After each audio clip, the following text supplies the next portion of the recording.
Akwụkwọ Ezra isi nke 9.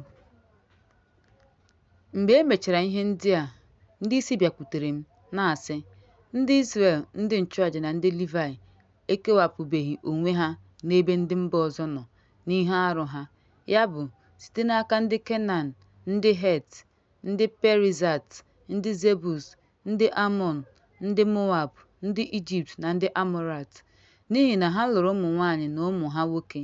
Ha gwakọtara mkpụrụ nsọ na ndị ala ahụ. Aka ndị isi na ndị ọchịchị bụ ndị isi kpatara mmebi iwu a. Ma mgbe m nụrụ okwu ndị a, adọwara m uwe m na uwe m, dọwara isi m na afụ ọnụ m, guzoro n'ala na-enweghị ihere. Ihe niile na-atụ egwu okwu Chineke nke Izrel zukọtara n'ebe m nọ, n'ihi mmebi iwu nke ndị a dọrọ n'agha. M wee guzoro n'ọnụ m ruo mgbe e mere àjà echi ya. Mgbe àjà ụtụtụ gasịrị, ebiliri m n'isi m, ebe m dọwara uwe m adaala n'ikpere m, ma gbatịa aka m nye Jehova Chineke m. M wee sị, Chineke m, ihere mere m, ihere na-emekwa m iweli anya m elu lee gị anya. Chineke m, n'ihi ajọ omume anyị etoola n'isi anyị, ikpe ọmụma anyị etoola ruo eluigwe. Site n'oge nna anyị ha, anyị emeela nnukwu mmehie ruo taa. N'ihi mmehie anyị na ndị eze anyị na ndị nchụaja, anyị enyefewo n'aka ndị eze nke mba ọzọ dị iche iche, n'okpuru mma agha, na ịbụ ndị a dọrọ n'agha, na-enweghị ihere na mgbagwoju anya ihu. Dịka ọ dị taa, ugbu a ruo nwa oge, Jehova Chineke anyị enyela anyị amara ime ka ndị fọdụrụ gbapụ, ma nye anyị ebe mgbaba n'ebe nsọ ya.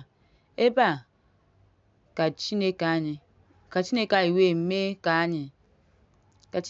mee ka anya anyị mara mma, ma nye anyị ezumike n'ozi anyị.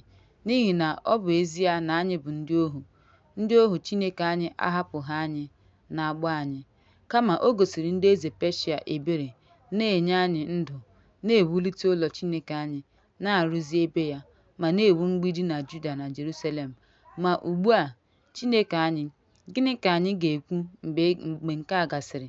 N'ihi na anyị ahapụwo gị, ka ị nyere site n'aka ndị ohu gị, ndị amụma gị sị, ala ahụ ebe ị na-aga inweta bụ ala na-adịghị ọcha, n'ihi ihe rụrụ arụ nke ndị bi n'ala ahụ, ndị na-eme ihe arụ na ihe ọjọọ ha jupụtara ya site n'akụkụ ruo n'akụkụ. Ya mere, enyela ụmụ gị nwanyị nye ụmụ ha nwoke, alụkwala ụmụ ha nwanyị nye ụmụ gị nwoke, emesokwala udo na akụnụba ha ruo mgbe ebighị ebi, ka unu wee dị ike ma rie ihe onwunwe nke ala ahụ, ma nye ụmụ unu ruo mgbe ebighị ebi. Mgbe ihe niile dakwasịrị anyị n'ihi ihe ọjọọ anyị na maka nnukwu mmeju anya, ebe ọ bụ na gị onwe gị Chineke anyị egbochiwo anyị ka akụgbuo anyị n'ihi ajọ omume anyị, ma nye ha ihe mwute dị otu ahụ, anyị kwesịrị ịlaghachi n'imebi iwu gị ma soro ndị na-eme ihe